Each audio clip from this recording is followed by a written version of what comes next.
જય ભીમ મિત્રો, આપ લોકો જાણો છો કે અમરેલી જિલ્લા પંચાયતની 2 આંકડિયા મોટા બેઠક ઉપરથી હું બહુજન સમાજ પાર્ટીમાંથી ચૂંટણી લડી રહ્યો છું।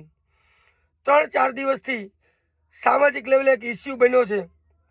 અનુસૂચિત જાતિ સમાજના મહેશ રાઠોડ નામના એક દીકરાને અમરેલી સિવિલ હોસ્પિટલની અંદર અન્નક્ષેત્ર ચલાવતા સંચાલકો એટલે કે ભરત આચાર્ય અને તેના સાગરીતો દ્વારા ઢોરમાર મારી એનું મૃત્યુ નિપજાવવામાં આવેલ છે।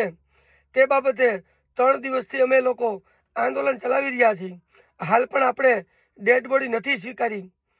તેના કારણે હું મારા મત વિસ્તારના જે 18 ગામડા છે એમાં ચૂંટણીનો પ્રચાર કરવા નથી નીકળી શક્યો, કારણ કે આ દીકરાને ન્યાય અપાવવો આપણા માટે જરૂરી હતું। પણ આવતીકાલે 24/4/2026ના રોજ હું અને મારા સાથી મિત્રો એક બાઇક રેલીનું આયોજન કરેલ છે। આ બાઇક રેલીનું આયોજન અમરેલી મોટા bus stand doctor Baba Saheb આંબેડકરના સ્ટેચ્યુને ફુલાર કરી અમે લોકો રેલીનું પ્રસ્થાન કરી અને ચૂંટણી પ્રચાર માટે નીકળવાના છીએ। તો જે લોકો મને આ ચૂંટણીની અંદર વિજય બનાવવા માગે છે અને વિજય બનાવી જિલ્લા પંચાયતમાં મોકલી લોકોના પ્રાણ પ્રશ્નોને વાચા આપવા માગે છે, તે લોકો કાલે સવારે 8 વાગે અમરેલી ડૉક્ટર બાબા સાહેબ આંબેડકરના સ્ટેચ્યુએ પધારી અને મને સહકાર આપવા વિનંતી કરું છું।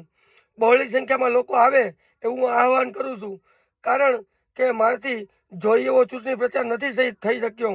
પણ ક્યાંક ને ક્યાંક માનવતાને રક્ષણ મળી રહે, લોકશાહી સાચા અર્થમાં સ્થપાય, લોકોના પ્રાણ પ્રશ્નોને આપણે વાચા આપી શકીએ, તેના માટે હું લોકો પાસે વિનંતી કરું છું કે મને બહોળી સંખ્યામાં લોકો સહકાર આપે અને કાલે સવારે બાઇક રેલી છે માટે પોતે દરેક વ્યક્તિ પોતપોતાનું બાઇક લઈ અને આપણે આ 18 ગામડાની અંદર પ્રચાર કરવા નીકળવાનું છે।